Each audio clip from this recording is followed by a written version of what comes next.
Want to know why? Ask how. Howard the Humongous! On October 18th, 2013, there was a major earthquake in global affairs.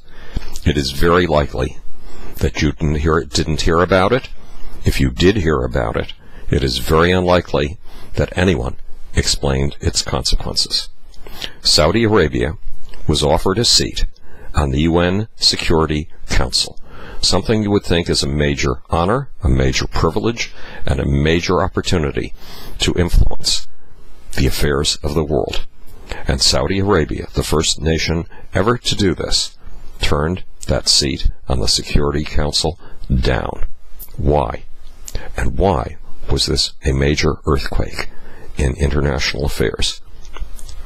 Saudi Arabia, you hear often of an Israel lobby as an elephant in the room.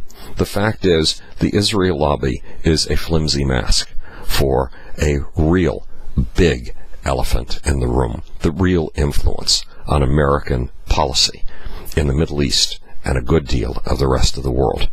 The big influence, the big elephant, is Saudi Arabia. Saudi Arabia has had such power over American policy that in 1948, when the State of Israel was declared, when the United Nations said that it could exist, and when it was attacked by 5 Arab states in alliance who were determined to drive it off the face of the earth within 48 hours or less, the United States opened the files, its secret files of reconnaissance photos, with the help of a company that was doing, an American company, doing an awful lot of business with Saudi Arabia, Bechtel, a construction company, a company in the oil business, among other things. The United States opened its files of secret reconnaissance photos of Israel and gave them to the Saudis so they could be supplied to the 5 Arab nations that were about to attempt to wipe Israel off the face of the map. Does that sound like the operations of the Islam lobby, or of the Israel lobby, or does it sound like the influence of Saudi Arabia? Saudi Arabia has been inside the White House manipulating our foreign affairs policies ever since. For example, when Muslim groups in Eastern Europe were up against it in the 1990s, we went to war on their behalf. We went to war in Bosnia and Herzegovina. The people who were benefiting from that war were the Saudis, who were convincing one individual after another to become a martyr, a shaheed, one individual after another to become a mujahid, a fighter for jihad. And were giving to those who died or killed themselves in suicide blasts. They were giving to the families of those people $10,000. They were establishing madrasas, what some have called suicide bomber factories, the same kind of schools that they used to build the Taliban from nothing on the borderlands of Pakistan once upon a time. The Saudis were behind the American support of a group of so-called freedom fighters fighting against the Soviets in Afghanistan in the 1970s. The Saudis were pushing and encouraging us. Why? Because the Saudis were providing the religious doctrine to those fighters, and in fact, those fighters were led by Saudis.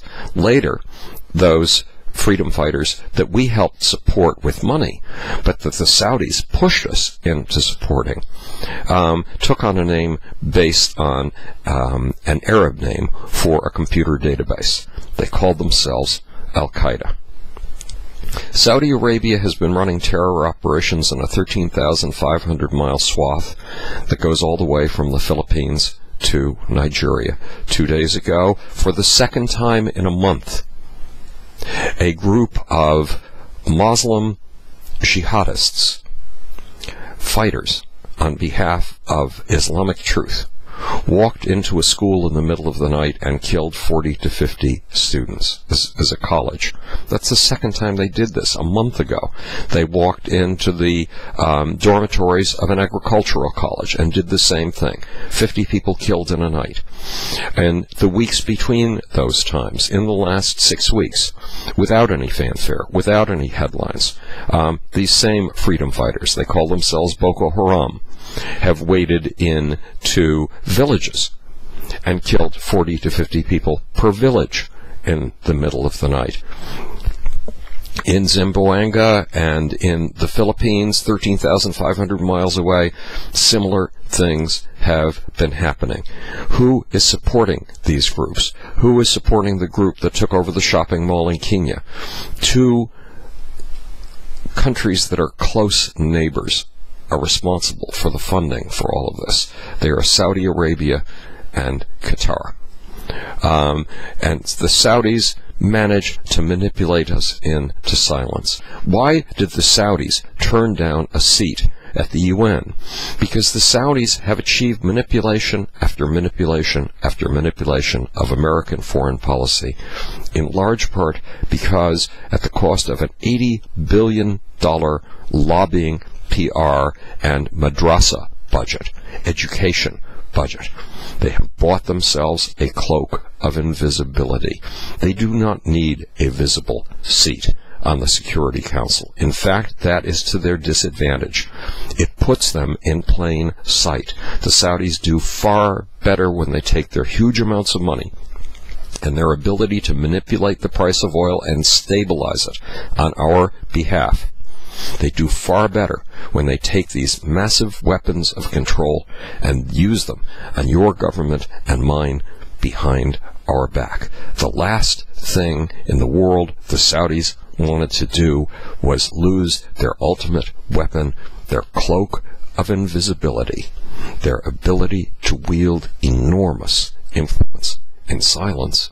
And if anybody suspects that somebody's manipulating us, they can always point us to the Israel lobby, the lobby of a nation so small, with a budget so tiny that it looks like a flea compared to the Saudi oil money budget. The significance, the earth-shattering, earthquake-like consequence of all of this, the Saudis didn't take the seat as well. They summoned Prince Bandar, who has been manipulating us, puppeteering us, for almost 40 years.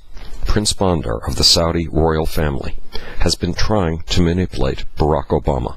He was especially interested in getting Barack Obama to supply arms to the Syrian so-called rebels and to bomb Syria in retaliation for Syria's use of chemical weapons. He was unable to get Barack Obama to do that. He called a meeting last week of foreign diplomats, non-American diplomats, and told them how disgusted he is with America and that he is basically breaking the Siamese twins joined at the hip relationship with the United Nations, and he is going to seek other countries with whom to ally himself.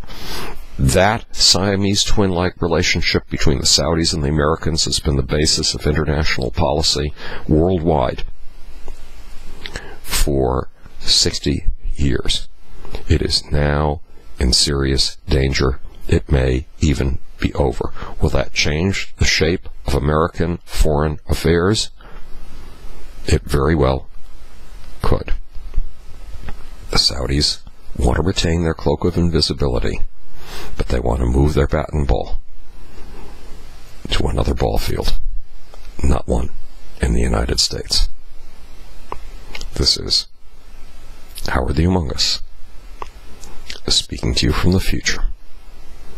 It's your job and my job, not just to make, but to understand. Now for the demonstration of incompetence. I can't even find the screen that has my off button. Is it still here? Ah, there it is!